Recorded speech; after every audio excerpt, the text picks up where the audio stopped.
A poor girl walks alone into a luxury toy store, attracting everyone's attention. With a few coins in her hands, she says to the millionaire owner, "I want to buy a father." The request, as innocent as it is devastating, makes the man relive his own childhood pains. When he finds out about her situation, he cries instantly, and what he does changes her life. If this story interested you, subscribe to our channel. Don't forget to like this video and tell us which city you're watching us from. We'll keep going. In downtown Seattle, nestled between sleek tech startups and artisanal coffee shops, stood Wonderland Toys, an anachronism of whimsy amid the city's relentless modernization. The shop wasn't just another business, it was a carefully curated sanctuary of childhood wonder, with hand-carved wooden trains, limited edition collectibles, and imported European dolls that whispered of old-world craftsmanship. Jack Thornton, the owner, had built his fortune in software development, selling his cybersecurity startup for 8 figures before turning 40. The toy store wasn't about money. He had plenty. It was his one concession to sentiment in an otherwise calculated life. The shop's amber lighting cast a warm glow over polished maple shelves. Classical music played softly through hidden speakers, and the subtle scent of cedar and vanilla created an atmosphere that transformed shopping into an experience. Parents with platinum credit cards brought their children here for birthdays and holidays, knowing they'd find items unavailable anywhere else in the Pacific Northwest. On this particular Tuesday afternoon, Jack was reviewing inventory in the back office when the antique brass bell above the front door chimed. Rain had been falling steadily all day, drumming against the windows and keeping customer traffic slow.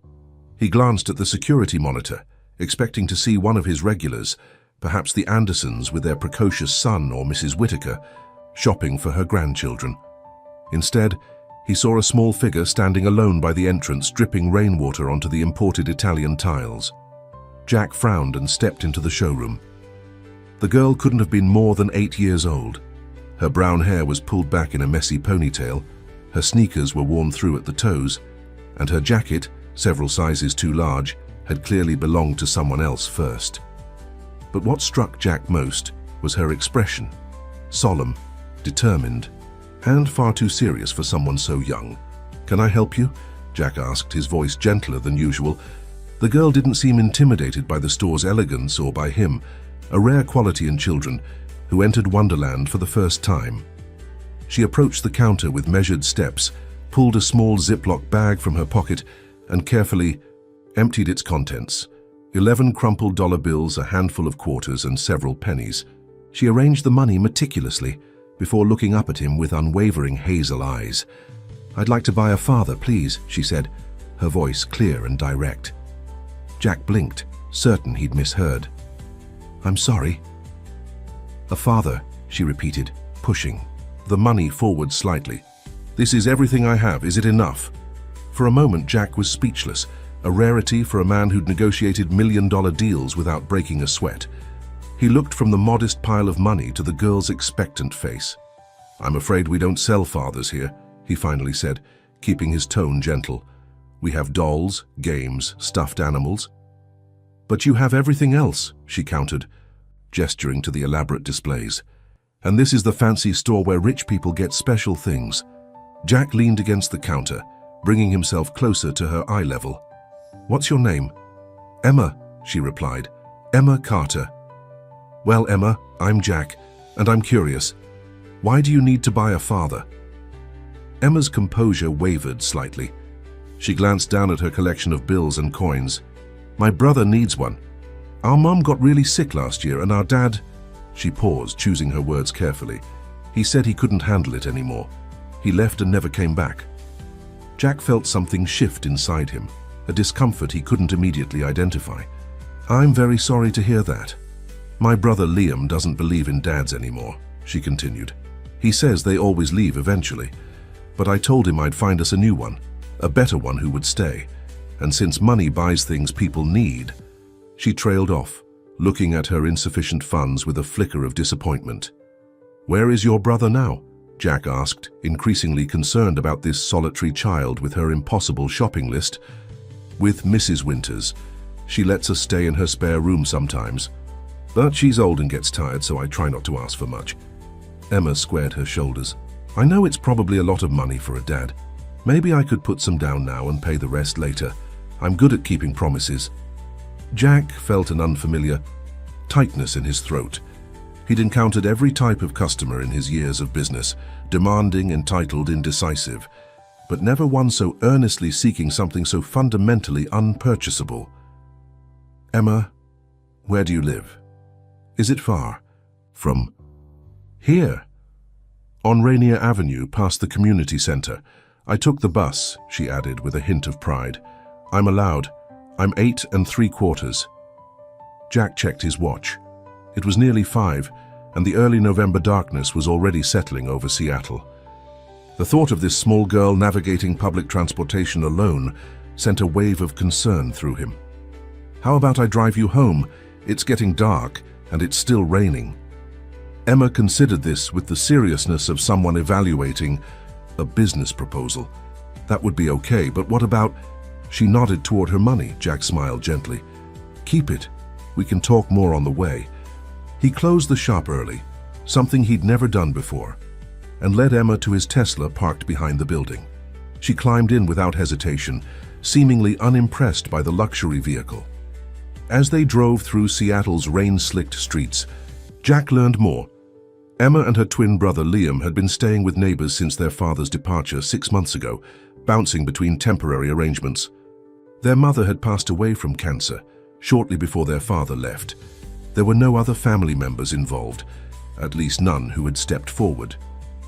Mrs. Winters is nice, Emma explained, as they turned onto a street lined with aging apartment buildings. But she says her social security doesn't stretch far enough for 2 extra mouths. We try to help by being very quiet.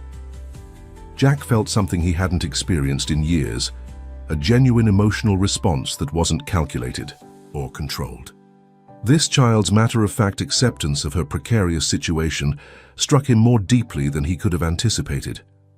They pulled up to a worn apartment complex with peeling paint and security bars on the lower windows. Emma pointed to the second floor. That's Mrs. Winters' place, the one with the flower box. Would it be all right if I met your brother? Jack asked, surprising himself with the request. Emma hesitated for the first time. Liam doesn't like meeting new people much anymore, but she seemed to be weighing something important. Maybe you could. Just don't tell him why I went to your store, okay? As they climbed the stairs to apartment 2B, Jack wondered what had possessed him to insert himself into this situation. He was a businessman, not a social worker. Yet something about Emma's quiet dignity and her mission to restore her brother's faith had breached his carefully constructed emotional barriers. Emma knocked on the door in a specific pattern, clearly a code between her and the occupants. A moment later, an elderly woman with silver hair and kind eyes opened it. Emma, I was getting worried, she said, relief evident in her voice. Her gaze shifted to Jack, immediately suspicious. Who is this? I'm Jack Thornton, he said, extending his hand. I own Wonderland Toys downtown. Emma visited my shop today, and I offered her a ride home since it was getting dark. Mrs. Winters studied him carefully before accepting his handshake. That was thoughtful. Come in, both of you. Liam's been asking where you went, Emma. As Jack stepped into the modest apartment, he felt strangely like he was crossing a threshold that would divide his life into before and after, though he couldn't have explained why. The apartment was small, but meticulously clean, faded. Floral curtains framed windows that overlooked the city's industrial district. A collection of ceramic figurines lined the windowsill, cheerful shepherdesses and puppies that seemed at odds with the apartment's worn furniture and dated wallpaper. Liam? Mrs. Winters called. Your sister's back. From a hallway emerged a boy identical to Emma in features but opposite in demeanor. Where she was open and direct, Liam's posture was guarded, his gaze wary. He wore a blue hoodie with frayed cuffs and kept his hands buried deep in his pockets. Upon seeing Jack, he froze, eyes immediately assessing the stranger for threats. Who's he? Liam asked, addressing his sister while keeping his eyes fixed on Jack. Emma moved to her brother's side. This is Mr. Thornton. He owns a toy store downtown. Jack noticed how Liam positioned himself slightly in front of Emma, protective, despite being clearly intimidated. It was the instinctive move of someone accustomed to disappointment and danger, a child forced to grow up too quickly. "Hello, Liam," Jack said, deliberately keeping his distance. "Your sister visited my shop today. I just wanted to make sure she got home safely." Liam's expression remained unchanged. "We're fine. Thanks for the ride." The dismissal was clear, but Jack wasn't ready to leave. "Mrs. Winters," he said, turning to the elderly woman who was watching the interaction with tired eyes. "Could I speak with you privately for a moment?" She nodded and led him to a small kitchen, while the twins remained in the living room. Jack could feel Liam's suspicious gaze following them. "Those children have been through more than any kids should," Mrs. Winters said before Jack could speak. "Their mother, Melissa, was my neighbor for years. Sweetest woman you'd ever meet. After she passed, their father just collapsed. Started drinking, lost his job. One morning he was simply gone." She shook her head. "I've been doing what I can, but at my age, with my health." She gestured to the oxygen tank in the corner that Jack hadn't noticed before. "How long can they stay with you?" Jack asked quietly. Mrs. Winters sighed. "The truth? Not much longer. My daughter in Spokane wants me to move in with her. Says, I can't manage on my own anymore, especially not with 2 kids." She looked through the doorway at the twins who were now whispering together. "I've called social services twice, but they're overwhelmed. The twins would likely be separated in foster care, and that would destroy them. They're all each other. Has left." Jack felt an unexpected surge of protectiveness. The thought of Emma and Liam being separated seemed suddenly unacceptable. What if there was another option, he found himself saying. Mrs. Winters raised an eyebrow. "What kind of option, Mr. Thornton?" "I have a large house, more space than I need. What if they stayed with me while more permanent arrangements are made?" The older woman's expression turned skeptical. "No offense, but why would a successful businessman want to take in 2 children he just met?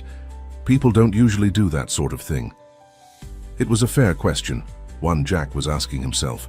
He'd built his life around predictability and control, carefully avoiding messy emotional entanglements, yet here he was, proposing to disrupt everything for 2 children he'd known less than an hour. "I can provide them stability," Jack said finally. "A safe place to stay together. I have resources that could help them." He hesitated. "And maybe I need this too, in a way I can't fully explain yet." Mrs. Winters studied him for a long moment. "You'd need proper authorization. I can't just hand them over, even with the best intentions. I understand I have lawyers who can help navigate that process." Jack glanced at his watch. "Would you be comfortable if I took the children for dinner tonight? It would give us a chance to get acquainted, and you could have some rest." After some consideration, Mrs. Winters agreed. When Jack proposed the dinner to the twins, Emma readily accepted while Liam reluctantly nodded, clearly unwilling to let his sister go alone. The restaurant Jack chose was a casual pizza place rather than one of his usual upscale establishments. He watched as Emma chatted animatedly, seemingly at ease, while Liam methodically picked the pepperoni from his slice, constructing a careful barrier of food between himself and Jack. "So," Jack said, addressing Liam directly, "Emma tells me you're good with building things." Liam looked up, surprised. "She said that?" Emma nodded. "Remember the fort you made in Mrs. Winters' storage closet? With the flashlight that made shadow puppets on the ceiling?" A flicker of pride crossed Liam's face before he suppressed it. "It wasn't that great." "I disagree," Emma countered. "It was the best fort ever. Mr. Thornton makes toys, Liam, real ones that people buy." "I don't make them personally," Jack clarified, "but I select them for my store. Some are built by artisans who've been crafting toys for generations." For the first time, Jack saw genuine interest in Liam's eyes. "Do they use computers to design them first?" "Some do. Others work from traditional blueprints." Jack leaned forward slightly. "Would you like to see how it's done sometime?" Liam shrugged, affecting indifference, but Jack had caught the spark of curiosity. As the meal progressed, Jack carefully explained that Mrs. Winters would be moving soon and that the twins might need another place to stay.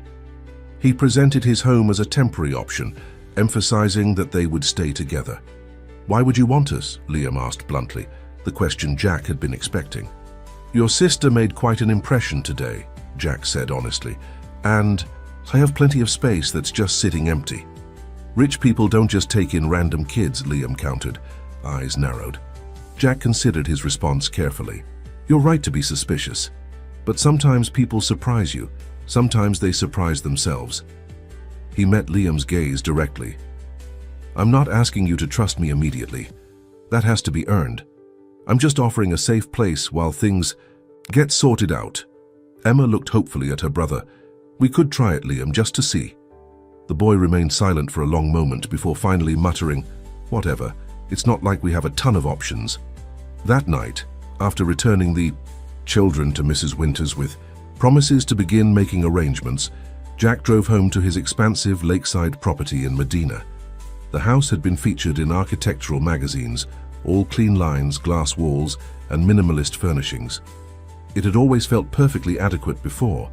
Now, as he walked through the silent rooms, it struck him as sterile and empty. The following days were a whirlwind of activity. Jack's lawyers arranged for temporary guardianship while proper channels were pursued. Social workers conducted initial interviews and home inspections. Jack prepared rooms for the children, suddenly conscious of how adult-oriented his house was. A week later, he stood in Mrs. Winters' apartment as the twins packed their meager belongings into 2 small backpacks. The elderly woman hugged them tightly, tears in her eyes. "You be good for Mr. Thornton," she told them. "I'll visit as soon as I'm settled at my daughter's place."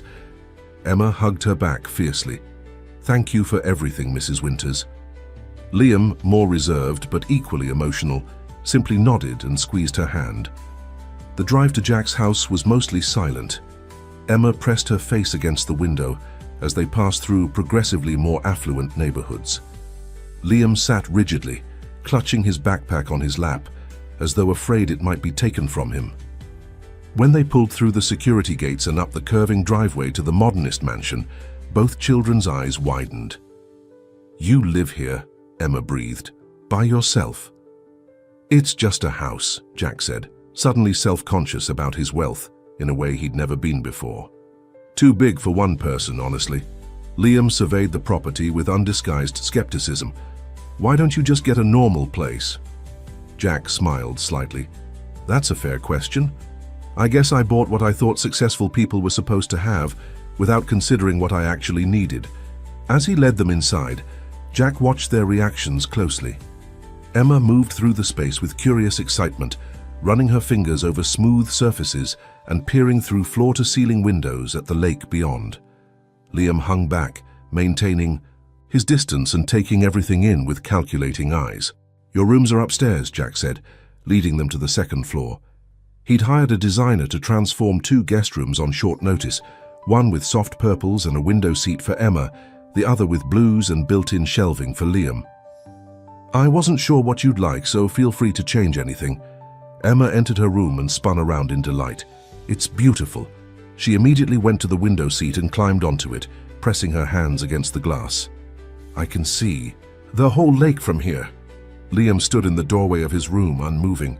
"This is temporary, right?" he asked quietly, not looking at Jack. "For now, yes," Jack acknowledged, "but you can still make it yours while you're here."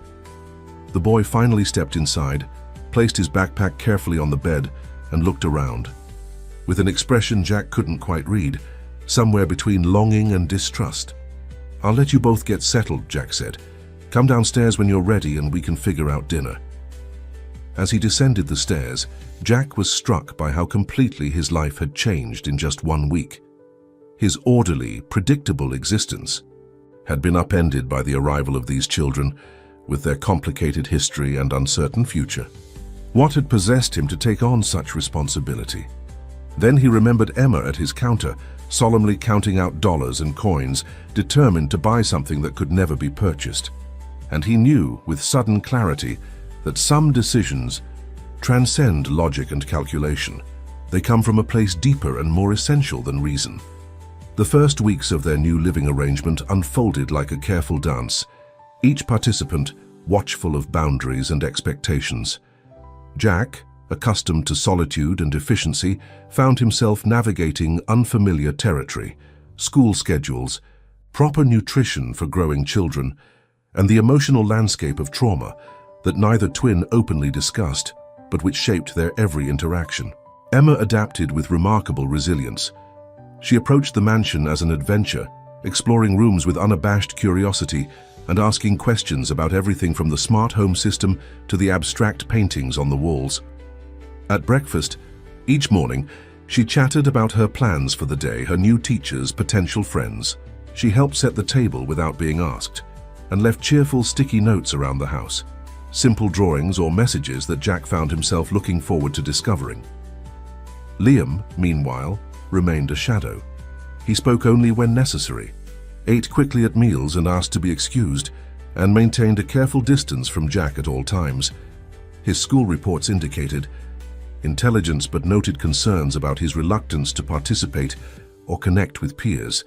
When at home, he spent most of his time in his room, emerging primarily when Emma insisted.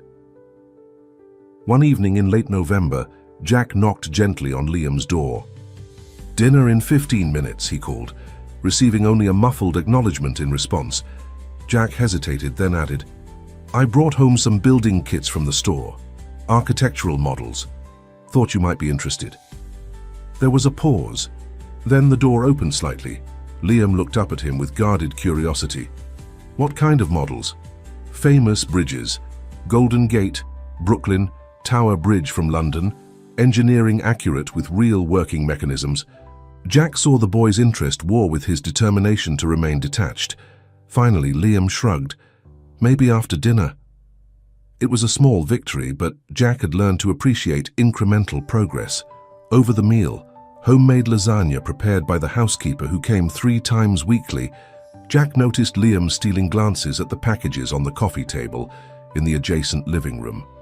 After helping clear the dishes, Emma announced she had a video call with a new friend from school and disappeared upstairs.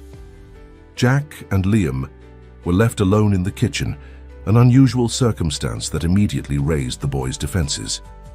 "No pressure about the models," Jack said casually, wiping down the counter. "They'll be there whenever. I've got some work to do in my office if you want to check them out on your own." Liam studied him, perpetually searching for hidden angles or traps. "Why do you keep trying?" he asked suddenly. "I know you're just doing this because of Emma." Jack put down the dishcloth and gave the question the consideration it deserved. "At first, maybe," he admitted. "Emma made me see something I'd been missing. But now?" He shook his head.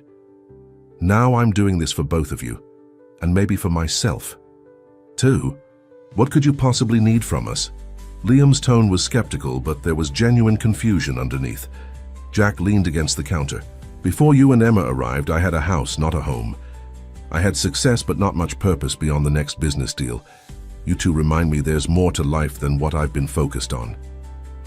Liam absorbed this, his expression unreadable. "Emma really likes it here," he finally said, as if offering a concession. "I'm glad. What about you?" The boy looked away. "It doesn't matter. Nothing's permanent anyway." "Some things can be," Jack said quietly. Liam met his eyes then, a challenge in his gaze. That's what adults always say before they change their minds. With that, he turned and walked to the living room, where he began methodically opening the bridge model kits, organizing pieces on the coffee table with intense concentration. Jack recognized the conversation was over. Later that week, Melissa, the store manager at Wonderland Toys, called Jack with concern in her voice. "I hate to bother you with this, Mr. Thornton, but there's something odd happening with inventory. Several high-end items have gone missing over the past 2 weeks. Nothing that would trigger our security system. They're small enough to pocket, but altogether they add up to nearly $1,000. Jack frowned. The store had never had theft issues before. Their clientele was largely affluent parents and collectors, and the boutique layout with attentive staff made shoplifting difficult. "Review the security footage," he instructed. "Let me know what you find." 3 days later, Jack received an email with a video clip attached.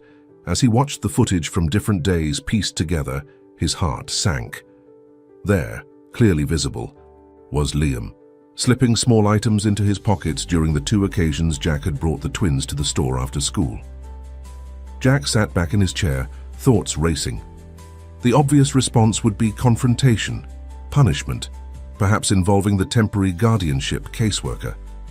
But something told him that conventional discipline would only confirm Liam's expectation of eventual rejection. That evening, after Emma had gone to bed, Jack knocked on Liam's door. When the boy opened it, Jack simply said, "Can we talk? In your room, if that's more comfortable." Wariness immediately flooded Liam's expression, but he stepped aside. Jack entered and sat on the desk chair, deliberately leaving the more defensive position of the bed to Liam. Looking around, Jack noticed the room remained largely impersonal, despite 6 weeks of occupancy. The bridge models they'd built together sat on a shelf, the only personal touch besides the backpack still positioned by the door, ready for quick departure. "I know about the toys, Liam," Jack said gently, watching as the boy's face drained of color. "From the store?" Liam froze, his body tensing as if preparing to run. "Are you calling the police?" he asked, voice barely audible. The question broke something in Jack's heart. "No," he said firmly, "I'm not calling anyone. I just want to understand." Silence stretched between them. Finally, Liam whispered, "Are you going to send us back?" "Back where?" "Wherever, foster care, some other temporary place. That's what happens when kids mess up, right? You get sent somewhere else." Jack leaned forward, maintaining eye contact. "Liam, I'm not sending you anywhere. Not for anything." Disbelief clouded the boy's features. "But I stole from you." "Yes, you did, and we need to talk about that. But first, I'd like to see what you took." After a moment's hesitation, Liam went to the closet. From behind a panel in the back that Jack hadn't known could be removed, he retrieved a pillowcase. With obvious reluctance, he emptied its contents onto the bed. A handheld electronic game, 2 collectible action figures still in their packages, a set of precision screwdrivers, a digital watch, and several other small, valuable items. Jack examined the collection without touching anything. "That's quite a stockpile. Were you planning to sell these?" Liam shook his head. "They're just in case." "In case of what?" The boy looked at his hands. "In case we have to leave suddenly. Sometimes you don't get to pack. Dad left all our stuff behind when he stopped, swallowing hard. "I wanted to make sure we had things that were worth something. For emergencies." Understanding dawned on Jack. This wasn't ordinary theft motivated by greed or malice.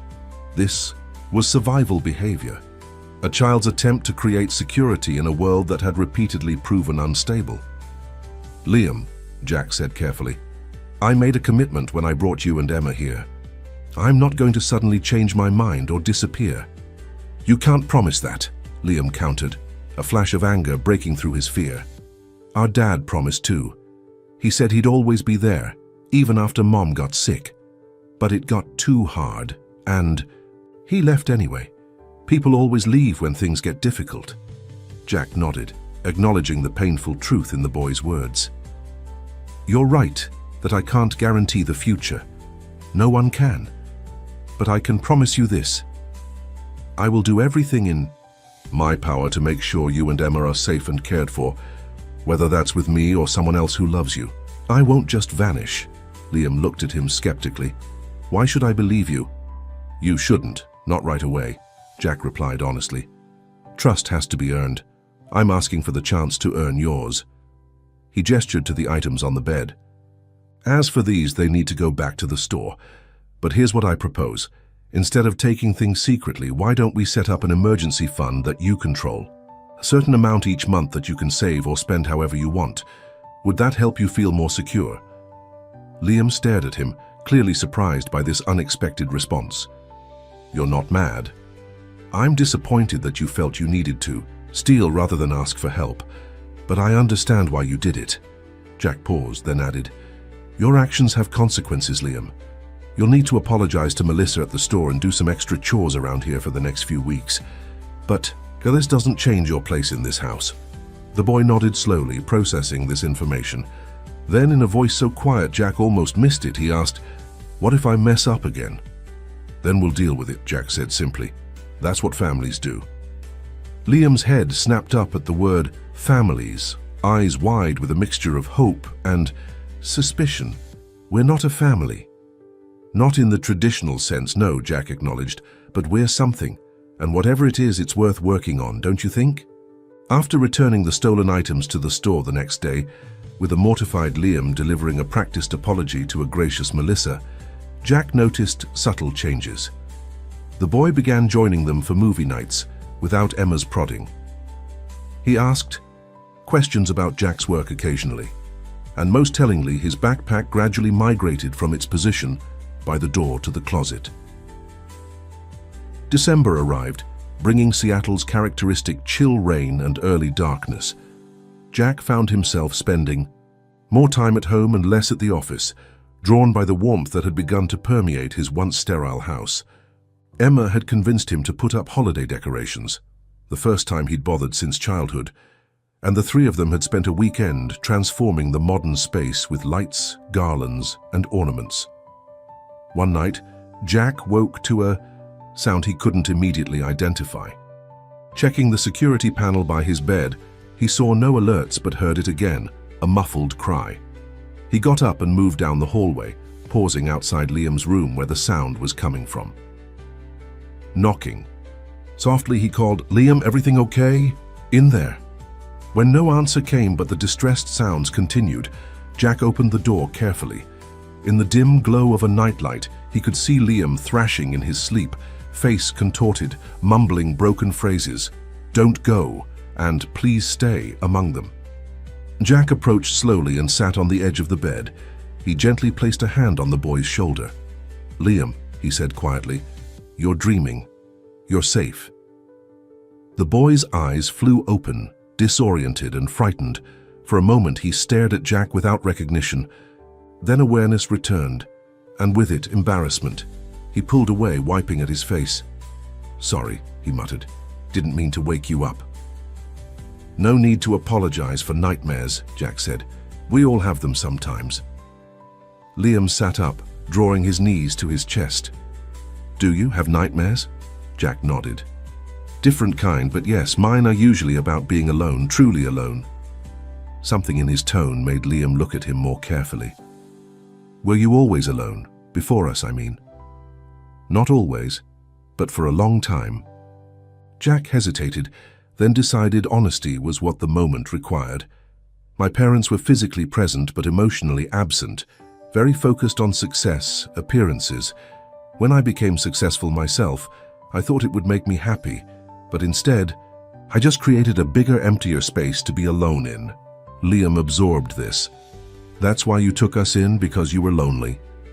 "Partly," Jack admitted, "but it's more than that now. You and Emma, you've changed things, changed me." For the first time since they'd met, Liam's face softened into something approaching trust. "Do you want to know what my nightmare was about?"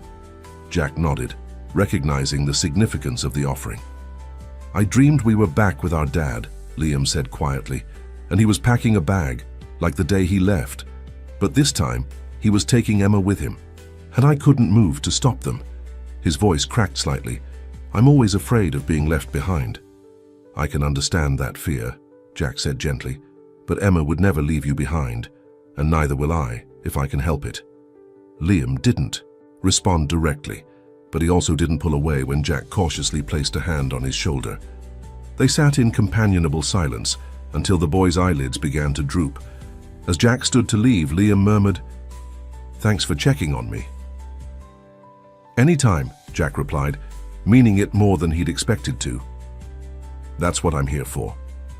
He closed the door softly and returned to his own room, feeling the mansion shift around him, from a showcase of success to something warming into a home. January brought heavy snow to Seattle, transforming Jack's lakeside property into a winter wonderland that delighted Emma and coaxed even Liam outside for snowball fights and clumsy attempts at building a snowman. Jack found himself joining his expensive cashmere coat collecting snowflakes, as he helped the twins pack snow into increasingly ambitious structures. The temporary guardianship arrangement had been extended through spring, with the social worker Ms. Peterson noting the remarkable adjustment of both children in her monthly reports. Jack had begun researching more permanent options, consulting with his attorney about formal adoption procedures. The possibility had taken root in his mind gradually, then bloomed into certainty. He wanted Emma and Liam to stay, permanently. The realization both terrified and exhilarated him. He hadn't mentioned it to the children yet, wanting all the legal groundwork in place first, wanting to present them with certainty rather than another tenuous possibility. One Tuesday afternoon, Jack was at Wonderland Toys helping Melissa reorganize the display window when the bell chimed. He glanced up, expecting the usual after-school rush of affluent parents and eager children.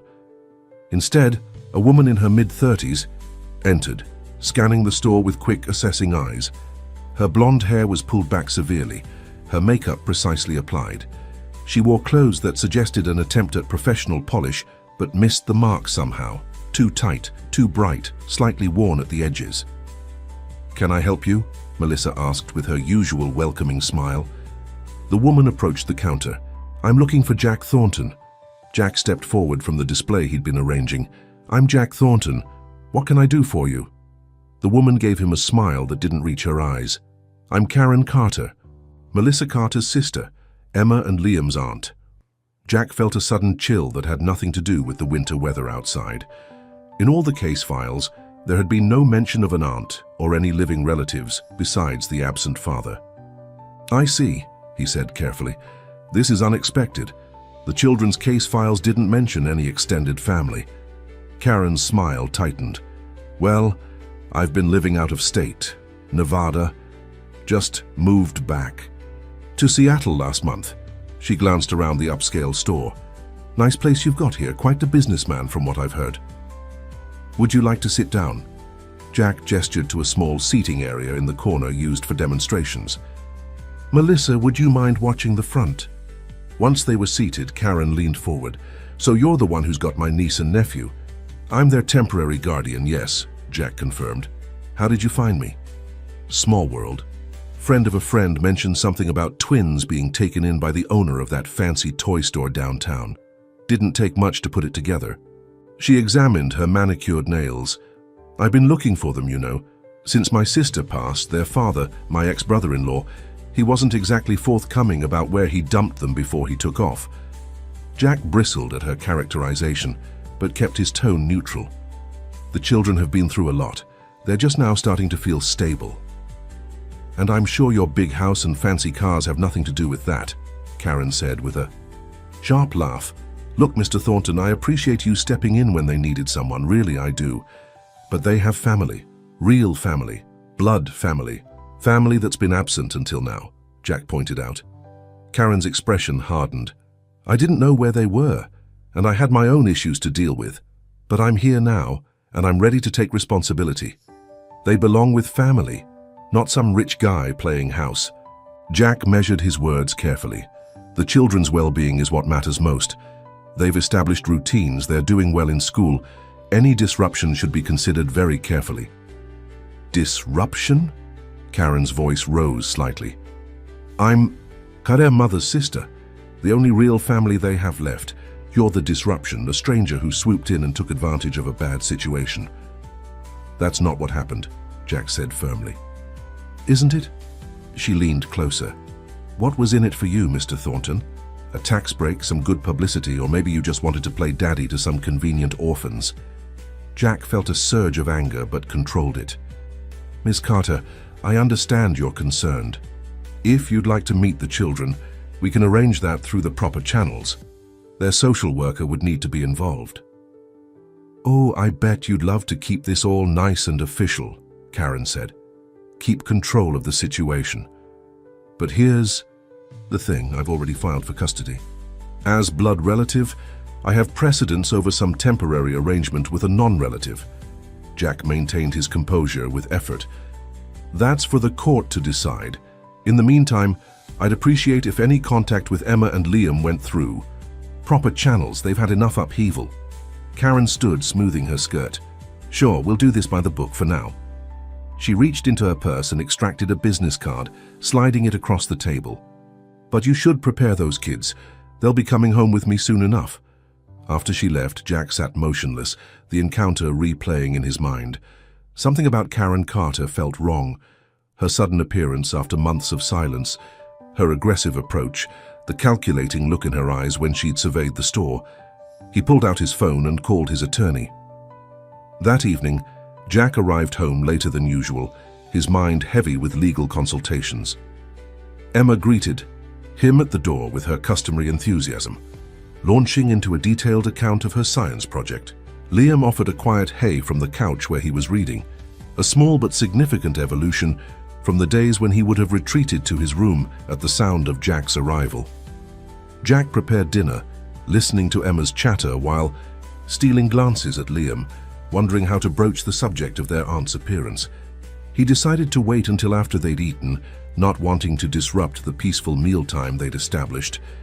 As they cleared the dishes together, Jack finally said, "There's something I need to talk to you both about. Why don't we sit in the living room?" Emma immediately looked concerned. "Is something wrong? Are we in trouble?" "No, nothing like that," Jack assured her, leading them to the comfortable seating area overlooking the lake. "Someone came to see me today. Your Aunt Karen." The change in both children was immediate and alarming. Emma's face drained of color, while Liam went rigid, his hands gripping the edge of the couch cushion. "She found us?" Emma whispered. Jack nodded, increasingly troubled by their reaction. "She says she's been looking for you, that she wants custody." "She's lying," Liam said flatly. "She never cared about us before." "You know your aunt?" Jack asked carefully. Emma nodded, eyes wide.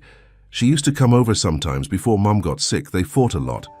She borrowed money and never paid it back," Liam added, his voice hard. "Mum said she had problems." "What kind of problems?" Jack pressed gently. The twins exchanged glances, a silent communication passing between them. Finally, Emma spoke. "She gambled and drank a lot. Mom tried to help her, but she only showed up when she needed something," Liam finished. "Then she disappeared again. She wasn't even at Mom's funeral." Jack absorbed this information, his concern deepening. "I see. Well, she's filed for custody, claiming that as a blood relative she should have priority." "No!" Emma cried, jumping up from her seat. "We can't go with her, Jack. Please don't let her take us." The raw fear in her voice cut through Jack like a physical pain. He reached out and she rushed into his arms, clinging to him with surprising strength. "I don't want to go anywhere," she sobbed against his shoulder. "I want to stay here with you." Jack held her tightly, meeting Liam's eyes over her head. The boy's face was a mask of controlled panic, the trust they'd so carefully built, now shadowed by the specter of another displacement. "Listen to me, both of you," Jack said firmly. "I'm not giving up without a fight. My lawyers are already working on this. I promised I wouldn't let you down, and I meant it." Liam stood abruptly. "Don't make promises you can't keep," he said, voice tight with suppressed emotion. "The system always sides with blood relatives. Everyone knows that." Before Jack could respond, the boy turned and ran upstairs. A door slammed, the sound echoing through the house like a physical manifestation of their fragile security cracking. Emma pulled back, wiping her eyes. "Liam's scared," she explained unnecessarily. "When he gets really scared, he gets angry instead." "I know," Jack said gently. "And it's okay. We're all scared right now. But we're going to face this together." "Promise?" Emma asked, her voice small. "I promise," Jack said, hoping desperately it was one he could keep. That night, after Emma had finally fallen asleep, Jack checked on Liam. The boy's room was dark, but Jack could tell he wasn't sleeping. "I know you're awake," he said softly. After a moment, Liam's voice came from the darkness. "It doesn't matter what we want, does it? Adults just decide things and kids have to go along with it." Jack entered the room and sat on the edge of the bed, giving his eyes time to adjust to the dim light. He could make out Liam's silhouette, curled protectively around himself. "Sometimes that's true," Jack acknowledged, The system isn't perfect, but I have resources that most people don't. Good lawyers, connections, financial stability, and I'm going to use every advantage I have." "Why?" Liam asked, the single word laden with all his doubt and fear. "Why go through all that trouble for us?" Jack considered the question carefully, knowing the answer mattered more than perhaps anything he'd ever said. "Because you're worth it, Liam, both of you. Because in these past months you've become the most important people in my life." He heard a small shaky intake of breath from the darkness. "I was planning to talk to you both about this soon anyway," Jack continued. "I've been looking into formal adoption, making this arrangement permanent if that's something you and Emma would want." Silence stretched between them, heavy with implication. "You'd want to adopt us, for real?" Liam finally asked, his voice uncharacteristically vulnerable. "Yes," Jack said simply. "I would. I do." More silence then. "What if the court says no? What if they make us go with her?" "Then we appeal, we fight, we don't give up." Jack reached out cautiously, finding Liam's shoulder in the darkness. "I'm not going to lie to you, there are no guarantees, but I promise you this, no matter what happens, I will be there for you and Emma. If there's a way to keep you here, we'll find it." Liam didn't respond verbally, but he also didn't pull away from Jack's hand, a small victory in itself. The following weeks brought a flurry of legal activity. Karen Carter's petition for custody triggered an expedited review of the children's placement. Jack's attorneys filed counter-petitions, citing the twins' stability and integration into their current environment. Background checks were initiated on both parties, psychological evaluations scheduled, home studies arranged. Throughout it all, Jack tried to maintain normalcy for Emma and Liam, but the strain showed in subtle ways. Emma became clingy, seeking constant reassurance. Liam retreated into himself again, the progress of recent months seemingly undone by the looming threat of another disruption. One afternoon in early February, Jack picked the children up from school to find Liam with a bruised cheek and split lip. "What happened?" he asked, alarmed. "Nothing," Liam muttered, looking away. Emma, sitting in the back seat, leaned forward. "Tyler Mitchell said Liam was just a charity case and that you were going to get tired of us eventually." Liam punched him. Jack glanced at the boy who was staring fixedly out the window. "I see." "The principal wants to see you tomorrow," Liam said flatly. "I'm suspended for 2 days." "Okay," Jack said, keeping his tone neutral. "We'll deal with that." "Aren't you mad?" Liam asked, finally looking at him. Jack considered this as he navigated through traffic. "About the fighting? Yes, that's not how we solve problems. About why you were fighting?" He shook his head. "No, Tyler was wrong, and I understand why it upset you." Something in Liam's posture relaxed slightly at this response. Back at home, Jack addressed the situation more directly. "Violence isn't the answer, Liam, but I get it. When someone attacks something that matters to you, you want to defend it." "He said you were just doing this to look good," Liam said, the words bursting out of him. "That rich guys like you use charity cases for tax write-offs and publicity. That's what Aunt Karen said too when she came to school yesterday." Jack froze. "Your aunt came to your school?" Emma nodded solemnly. "During lunch, she was waiting by the fence. She told us she was going to be taking us home soon and that we should start packing our things. She said you couldn't stop her because you're not real family," Liam added, his voice tight with anger and fear. Jack took a deep breath, controlling his own anger at this boundary violation. "She shouldn't have done that. And what she said isn't true, you know that, right?" Both children looked at him with uncertainty that broke his heart. "Listen to me," Jack said, kneeling to be at their eye level. "Family isn't just about blood. It's about who chooses to be there day after day, who puts in the work, who stays even when things get hard." He looked directly at Liam. "Remember what we talked about that night? About earning trust. That's what real family does." Emma moved closer, leaning against Jack's side. "I think we're already a family," she said quietly. "Don't you, Liam?" Her brother hesitated, caught between hope and his ingrained expectation of disappointment. "Maybe," he finally conceded, "but what if we lose?" Jack put an arm around each of them. "Then we face it together. No matter what happens in court, no matter where you live, you will always have a place with me. Always." That night, Jack called his attorney with news of Karen's unauthorized school visit. The lawyer promised to bring it up at the upcoming hearing, noting that such behavior showed poor judgment and boundary issues that would concern the court. As he hung up, Jack stood at the window overlooking the snowy lakefront, the weight of responsibility settling more firmly on his shoulders. He'd built his business empire through strategic thinking and calculated risks, but nothing had prepared him for this, fighting for two children who had somehow become essential to his existence. For the first time in years, Jack found himself praying, not to any specific deity, but to whatever forces might be listening, that he would be granted the chance to keep this fragile family together. The King County Family Court building stood imposing against the grey February sky, its brutalist concrete facade a fitting backdrop for the emotional battles waged within its walls. Jack straightened his tie as he walked up the steps, flanked by his legal team, Patricia Winters, his personal attorney for over a decade, and Martin Goldstein, a family law specialist, with an impressive record of successful adoptions. This was their third hearing in 2 weeks. The case had accelerated after Karen's unauthorized school visit, which Judge Eleanor Simmons had viewed with obvious concern. Background checks had revealed what Jack's private investigator had already discovered. Karen Carter had a history of financial instability, gambling problems, and 2 DUI arrests in Nevada. On paper, the case seemed to favor Jack.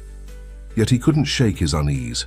Family court was unpredictable, and despite Karen's issues, she remained the children's blood relative, a fact she and her attorney, a sharp-eyed public defender named Renata Diaz, emphasized at every opportunity. "Ready?" Patricia asked as they paused outside the courtroom. Jack nodded, though ready felt like an overstatement. How could anyone be truly ready to have the fate of their family decided by strangers? Inside, Karen was already seated at the respondents' table, dressed in a conservative navy suit that Jack suspected was new for the occasion. She offered him a tight smile that held no warmth.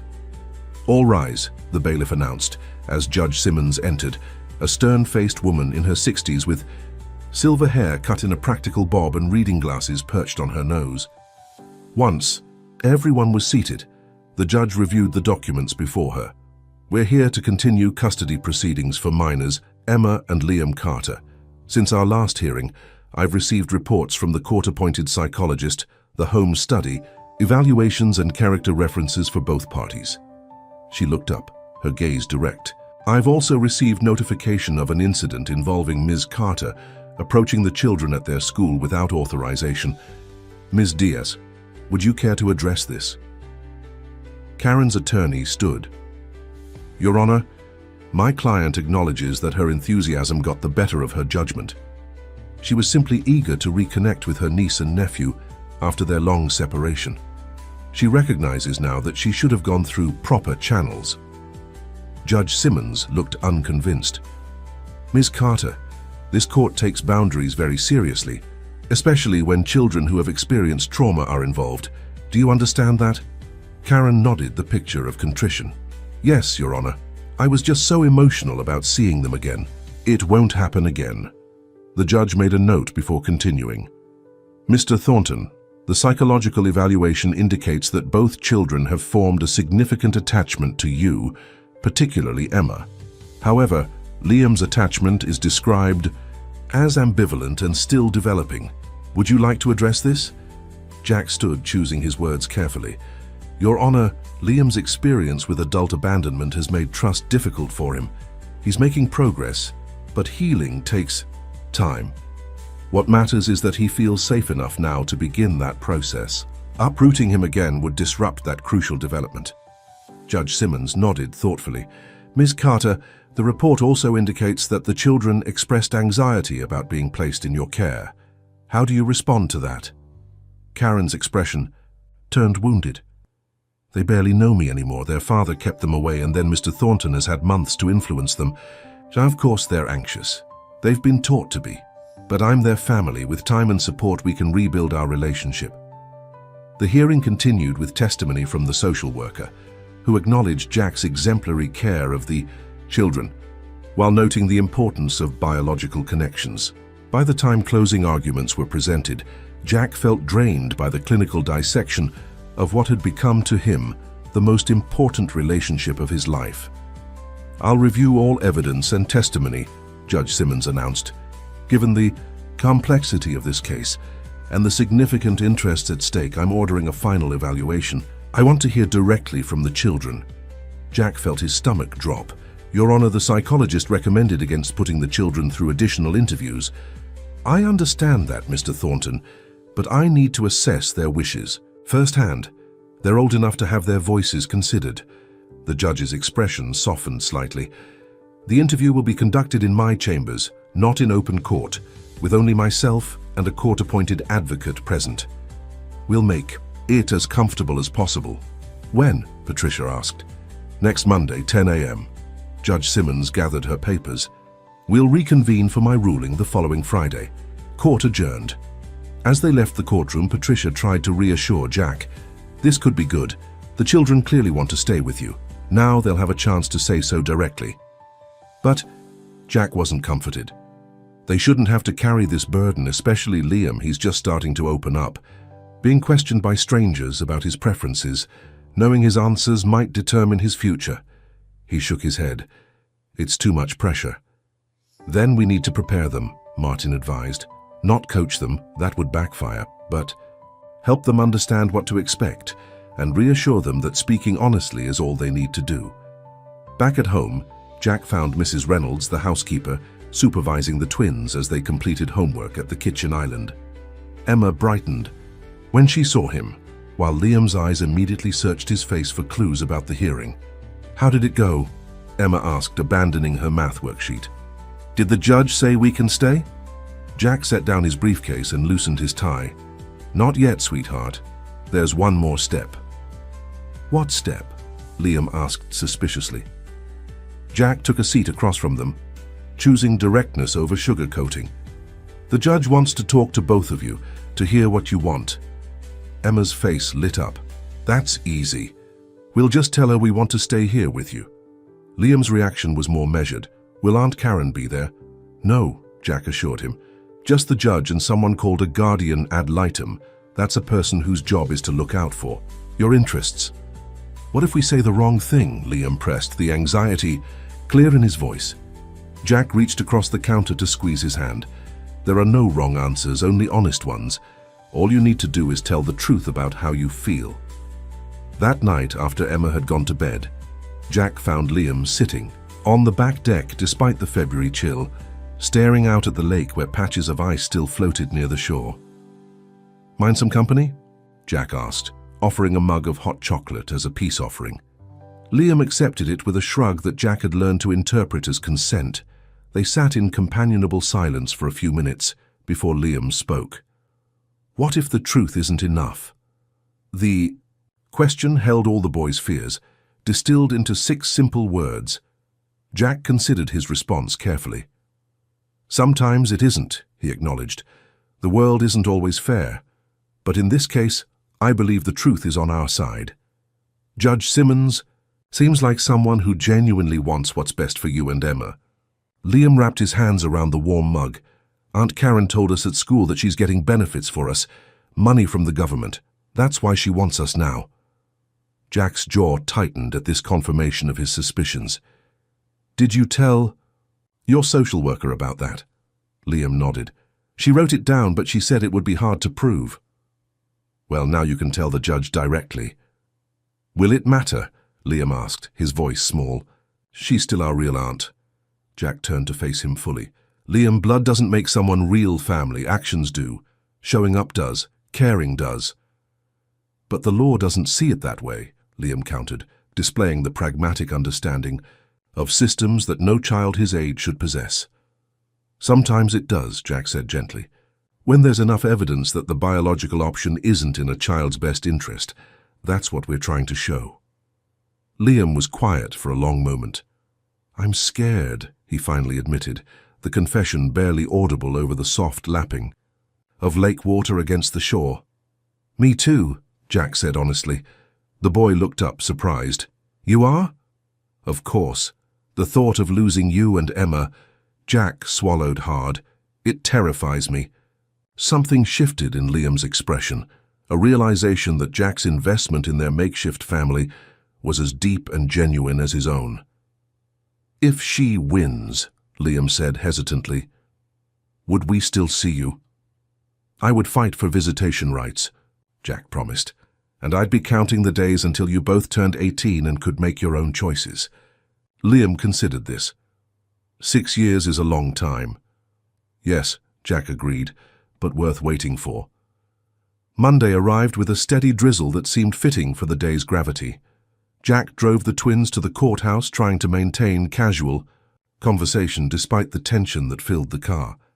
Emma chatted nervously about school projects, while Liam stared silently out the window, retreating into himself as he always did when facing uncertainty. In the courthouse waiting area, Jack knelt before them both.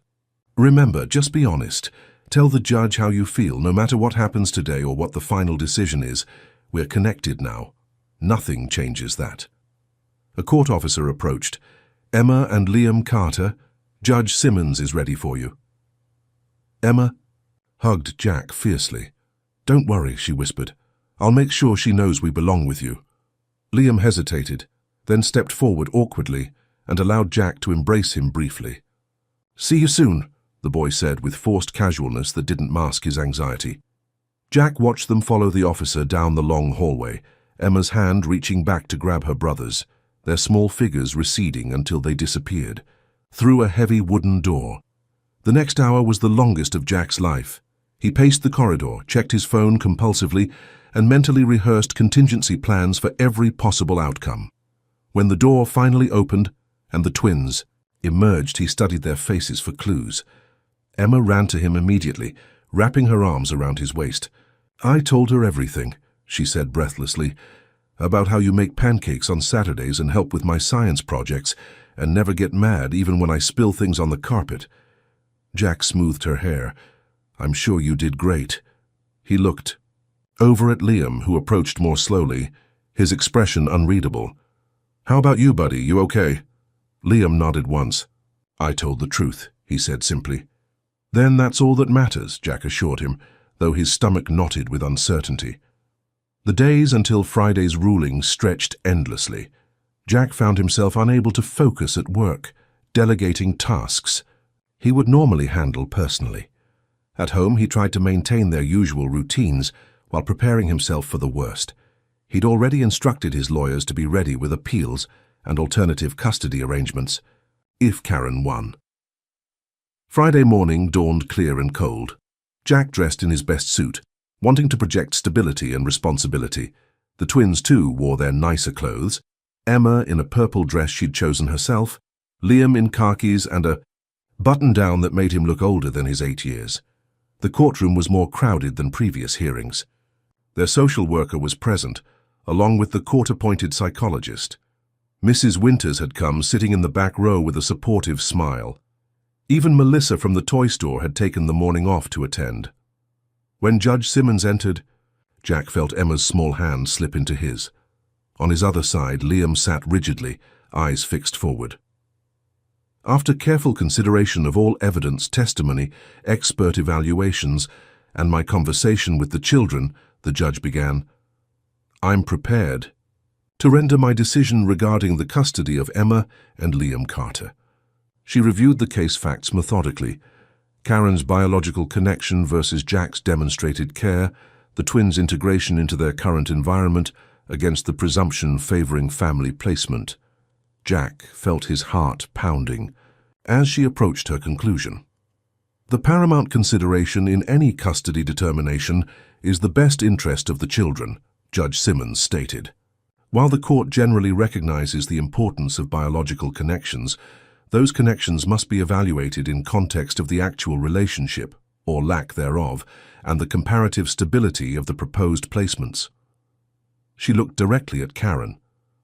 Ms. Carter, while I appreciate your desire to reconnect with your niece and nephew, the evidence suggests your interest coincided with financial benefits becoming available. Your history of instability and the children's clear anxiety about placement with you weigh heavily against your petition." Karen's face flushed with anger, but her attorney placed a restraining hand on her arm. Judge Simmons turned to Jack. "Mr. Thornton, in a relatively short time, you have provided these children with stability, emotional support, and appropriate boundaries. Both children expressed to me their desire to remain in your care, though I note that Liam's testimony included significant concerns about abandonment based on past experiences." Jack felt Liam tense beside him. "After weighing all factors," the judge continued, "I find that the children's best interests are served by remaining in Mr. Thornton's custody." Ms. Carter's petition is denied. Emma gasped with joy, squeezing Jack's hand so tightly it almost hurt. Liam remained frozen, as if waiting for the other shoe to drop. "Furthermore," Judge Simmons added, "I am approving Mr. Thornton's counter-petition to begin formal adoption proceedings, subject to the standard waiting period and continued positive evaluations." Karen stood abruptly. "This is ridiculous. They're my family, not his." "Ms. Carter," the judge warned, "control yourself or you'll be removed." Karen ignored the caution. "He bought them. With his big house and expensive lawyers, he bought my sister's kids." "Bailiff," Judge Simmons ordered, and a uniformed officer moved toward Karen, who shrugged off her attorney's restraining hand. "You'll regret this," she hissed at Jack before being escorted from the courtroom. Judge Simmons sighed. "Mr. Thornton, I apologize for that outburst. Please know that my decision was based solely on the evidence and the children's best interests." She smiled slightly, which, in this case, aligned perfectly with their expressed wishes. Outside the courtroom, Jack's legal team congratulated him while Mrs. Winters hugged the children. Emma was openly celebrating, bouncing with excitement, but Liam remained subdued, processing the news with characteristic caution. "It's really over?" he asked Jack quietly, when the others were distracted. "This part is," Jack confirmed. "The adoption will take time, but Judge Simmons has cleared the path. Your aunt can appeal, but given today's ruling, she's unlikely to succeed." Liam nodded, absorbing this. "So we're staying for good?" "For good," Jack affirmed, "if that's what you want." The boy was quiet for a long moment, then said softly, "I told the judge something I've never told anyone, not even Emma." Jack waited, giving him space to continue. "I told her about the day our dad left," Liam said, his voice steady despite the difficult subject. "He packed while we were at school. When we got home, most of his things were gone. He said he was going to find work in another state, that he'd send for us when he got settled." Liam swallowed hard. "I asked when that would be. He looked at me for a long time, then said, 'Don't count on it, kid.' That's when I knew he wasn't coming back." Jack felt a surge of anger toward the man who could walk away from these extraordinary children, mixed with profound sadness, for the wound it had left. "The judge asked if I wanted to stay with you," Liam continued. "I said yes, but I also told her I was afraid you might change your mind someday, too." He looked up at Jack, his eyes reflecting vulnerability he rarely allowed others to see. She asked what would make me less afraid. I told her if it was official, like adoption, maybe then I could believe it was real. Jack knelt to Liam's level, placing his hands gently on the boy's shoulders. "It is real," he said firmly, "and I am never changing my mind about you or Emma. Never." For the first time since they'd met, Liam initiated a hug, throwing his arms around Jack's neck with a fierceness that spoke volumes. Jack held him close, feeling the small body shake with silent, released tension. Over Liam's shoulder, Jack saw Emma watching them, tears streaming down her smiling face. She hurried over to join the embrace, completing their circle. "We're a family now," she declared, "for real." Liam pulled back slightly, meeting Jack's eyes with newfound certainty. "Yeah," he agreed quietly, "I think we are." Summer spread across Seattle like a warm blanket, transforming the city's typically cool demeanor with long golden days. Jack's lakeside property bloomed with new life, not just the carefully maintained gardens that surrounded the house, but a treehouse under construction, a colorful array of outdoor toys scattered across the lawn, and the sound of children's laughter carrying across the water. 6 months had passed since Judge Simmons' ruling. Karen had indeed filed an appeal, but it was dismissed quickly, her case further weakened by a third DUI arrest just weeks after the hearing. The adoption process continued its methodical progression through the system, each completed form and positive evaluation bringing them closer to official permanent family status. Jack stood on the back deck, coffee in hand, watching Emma and Liam on the dock. They were preparing for a sailing lesson, life jackets buckled, sun hats secured, excited gestures as they pointed out across the lake. Their sailing instructor, a college student named Marco, was teaching them knots while they waited for the wind to pick up. "They're naturals on the water," Patricia observed, joining Jack on the deck. She'd stopped by to deliver the latest batch of adoption paperwork, forms that required signing in triplicate, background checks to be updated, references to be verified. "Emma's fearless," Jack agreed. "Liam's more cautious, but he's the better tactician. They balance each other." "Like someone else I know," Patricia said with a smile. "The cautious tactician part, I mean." Jack laughed. "Not so cautious anymore, it seems. Do you know I've missed 3 board meetings in the past month? The old Jack would have considered that corporate suicide. And yet Thornton Enterprises continues to thrive," Patricia noted, sipping her own coffee. "Perhaps there's a lesson there." They watched as Marco helped the twins board the small sailboat, demonstrating how to adjust the tiller. Jack felt the familiar mixture of pride and terror that he'd come to recognize as a fundamental parental emotion, the desire to protect warring with the need to let them explore and grow. "The final hearing is scheduled for August 15th, Patricia said, returning to business. "Judge Simmons will preside. Given the progress reports and the children's continued integration, it's essentially a formality at this point." "Nothing's certain until it's done," Jack replied, the cautious businessman in him still unwilling to celebrate prematurely. Patricia touched his arm lightly. "Jack, you've created a beautiful family here. Anyone who spends 5 minutes with you 3 can see it. The law is just catching up to what's already reality."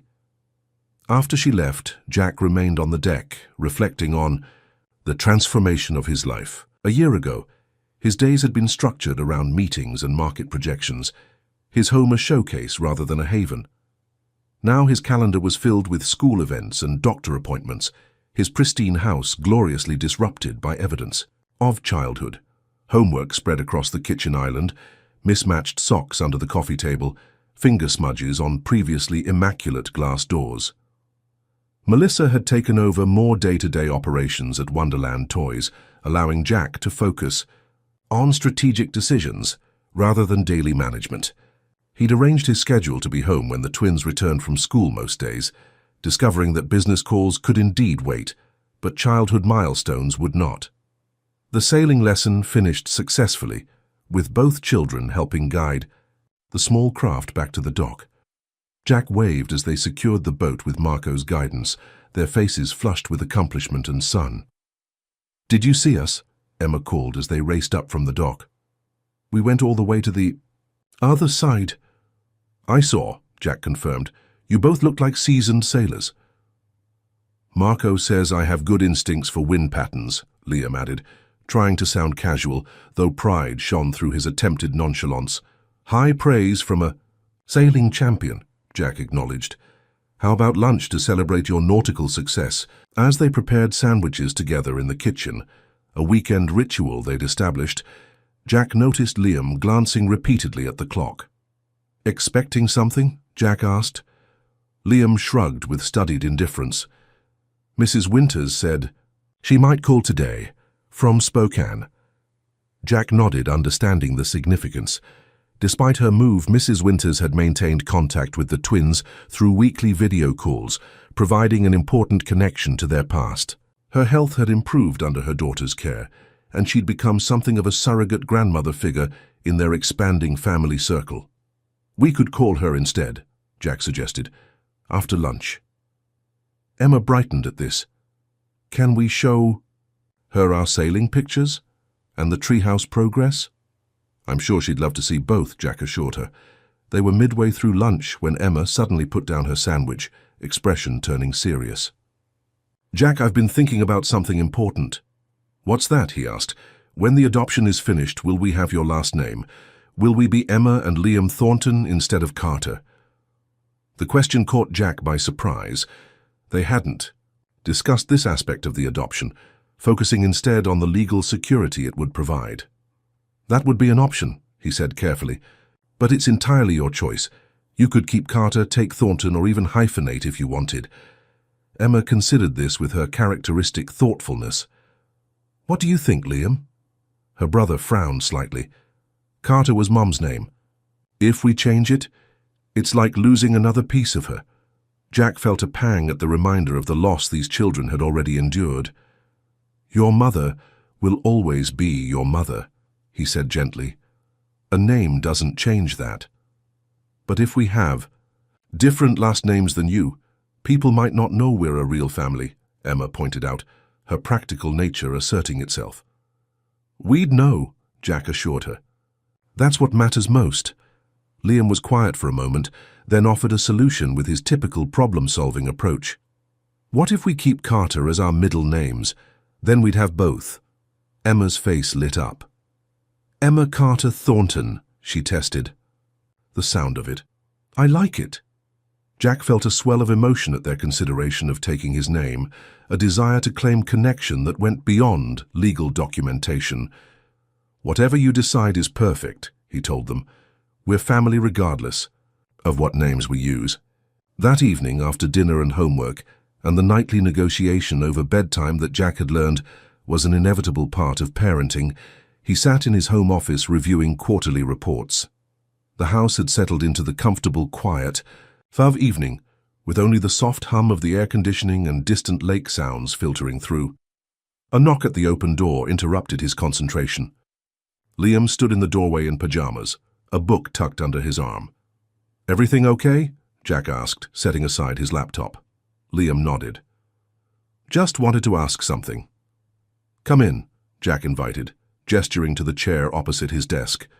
Liam took the seat, setting his book, a worn copy of Hatchet that had become a recent favorite, on his lap. Patricia brought more adoption papers today, the boy said, clearly having noticed the legal documents stacked on the corner of the desk. Just routine updates, Jack assured him. Everything's on track. Liam nodded, fiddling with the corner of his book. I was wondering, after it's official, do I have to call you Dad? The question held no resistance, only genuine curiosity. Jack considered his response carefully. You don't have to call me anything you're not comfortable with, he said. Jack is fine, always. Emma's already practicing saying Dad, Liam confided, when you're not around. She says it to herself, like she's trying it out. Jack smiled at this revelation. Emma processes things differently than you do. She dives in head first. You prefer to test the waters. Yeah, Liam agreed, seeming pleased by this assessment. I want to know what you'd prefer. Honestly? Jack leaned forward, resting his elbows on the desk. I'd be honored if someday you felt comfortable calling me Dad, but I'd be equally honored if you continue calling me Jack. What matters to me is that you feel safe and respected, whatever you choose. Liam absorbed this, nodding slowly. I think I need more time. You have all the time you need, Jack assured him. There's no deadline on these things. The boy hesitated, then asked, Did you always want to be a dad? Before us, I mean. Jack considered the question. I thought I did once, a long time ago. But my career became all-consuming, and after a while I convinced myself it wasn't in the cards for me. He smiled slightly. Then a determined 8-year-old walked into my store with her life savings, looking to make an unusual purchase. Liam smiled at the memory. Emma's always been stubborn. Determined, Jack corrected gently. It's a strength, even when it drives us crazy. She was right, though, Liam said quietly, about finding someone who would stay. The simple statement, delivered with Liam's characteristic straightforwardness, struck Jack with unexpected force. Yes, he managed, his voice slightly rough. She was. Liam stood, tucking his book under his arm again. Good night, Jack. Good night, Liam. Sleep well. After the boy left, Jack sat motionless, overwhelmed by the significance of their exchange. From Liam, who measured every word and guarded his emotions so carefully. The acknowledgement that Jack had proven himself by staying was profound validation. The official adoption day arrived on a perfect August morning. Clear skies, mild temperature, a gentle breeze carrying the scent of summer flowers. The courtroom was filled with their growing circle of support. Mrs. Winters had made the trip from Spokane. Melissa and staff from Wonderland Toys occupied an entire row. Teachers from the twins' school, neighbors, even Marco, the sailing instructor, had come to witness the occasion. Judge Simmons, smiling more openly than during previous hearings, reviewed the final documentation. "All requirements have been met," she announced. "Home studies completed, background checks cleared, financial stability verified, and most importantly, the emotional bonds observed are strong and healthy." She turned her attention directly to Emma and Liam, who sat between Jack and Patricia at the petitioner's table. "Before I issue the final decree, I'd like to hear from both of you one more time. Emma, would you like Mr. Thornton to adopt you as your legal father?" Emma, resplendent in a new dress chosen specifically for the occasion, stood with perfect posture. "Yes, Your Honor. More than anything." "And you understand that this creates a permanent legal relationship, that Mr. Thornton will have all the rights and responsibilities of a parent, and you will have all the rights of his child." "I understand," Emma said solemnly. "We already feel like a family. This just makes it official." Judge Simmons smiled. "Well said." She turned to Liam. "And you, young man, do you wish to be adopted by Mr. Thornton?" Liam stood, his expression serious but his eyes clear and certain. "Yes, Your Honor." "And you understand the permanent nature of adoption?" Liam nodded. "I understand that it means no one can take us away, that we'll be a real family legally, not just temporarily." "That's exactly right," the judge confirmed. She looked at Jack. "And Mr. Thornton, you understand that this commitment is for life, that these children will be, in every legal and moral sense, your responsibility and your privilege from this day forward." Jack stood, emotion making his voice deeper than usual. "I understand and embrace that responsibility, Your Honor. Emma and Liam have transformed my life in ways I never imagined possible. Formalizing our family is the greatest honor of my life." Judge Simmons signed the decree with a flourish. "By the power vested in me by the state of Washington, I hereby declare Emma Carter Thornton and Liam Carter Thornton the legal children of Jonathan Edward Thornton, with all rights and privileges thereto. Congratulations to the Thornton family." The courtroom erupted in applause. Emma flung herself into Jack's arms while Liam, more restrained but equally moved, allowed himself to be drawn into the embrace. Cameras flashed, capturing the moment that their improvised family became official in the eyes of the law. The celebration continued at home, where caterers had prepared a feast and decorated the backyard with balloons and streamers. A banner reading "The Thornton Family, Etchas 2025, hung across the deck. Emma flitted between guests like a butterfly, accepting congratulations and showing off her new name proudly. Liam stayed closer to Jack, overwhelmed by the attention but unwilling to retreat entirely. As the party wound down and guests began to depart, Jack found himself at the end of the dock with both children, watching the sunset paint the lake in shades of gold and crimson. Emma leaned against his side while Liam sat with his legs dangling over the edge, bare feet skimming the water's surface. "Best day ever," Emma declared, tilting her face up to Jack's. "Don't you think, Dad?" The title, used naturally for the first time, filled Jack with warmth. "Definitely in my top 3, he agreed, wrapping an arm around her shoulders.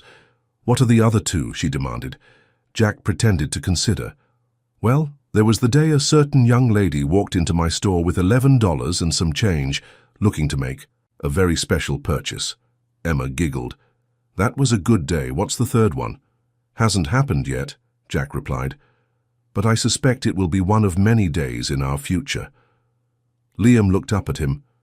"Today didn't feel like I expected," he admitted. "No, how so?" "I thought it would feel different somehow, bigger. But it just feels—" He searched for the right word. "Right, like making official something that was already true." Jack nodded, understanding perfectly. That's exactly what it was. They sat in comfortable silence as the last colors of sunset faded from the sky and first stars appeared. The sounds of the remaining party guests drifted down from the house, laughter and conversation creating a gentle backdrop to their private moment. "You know what I've been thinking about?" Emma said suddenly. "That first day when I tried to buy a dad." Jack smiled at the memory.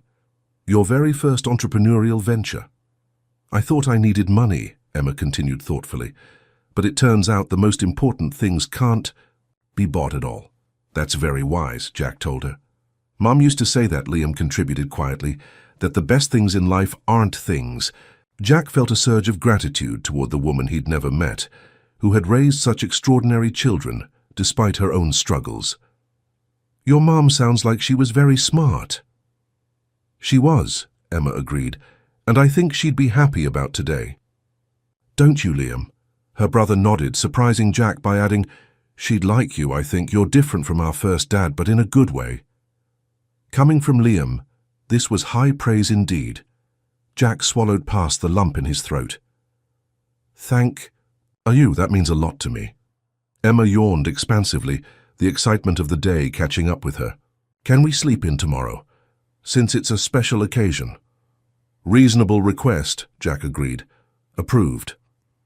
As they walked back to the house, Jack between them with a hand on each child's shoulder, he reflected on the journey that had brought them to this point. From a rain-soaked afternoon and an impossible request to a family bound by choice rather than blood, a family that had saved him as surely as he had provided for them. At the doorway, Liam paused, looking back at the lake now, silvered with moonlight. "I've been thinking," he said, his voice casual in a way that Jack had learned often preceded something significant. "Maybe I could start calling you Dad too, if that's okay." Jack felt his heart expand with joy so intense it was almost painful. "More than okay," he managed. Liam nodded once, decisive.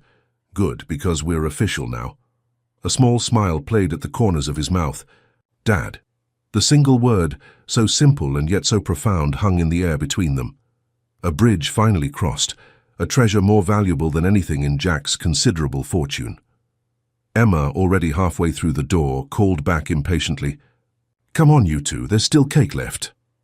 "Coming," Jack replied, meeting Liam's eyes with shared understanding before they followed her inside, into the warmth and light of the home they had built together.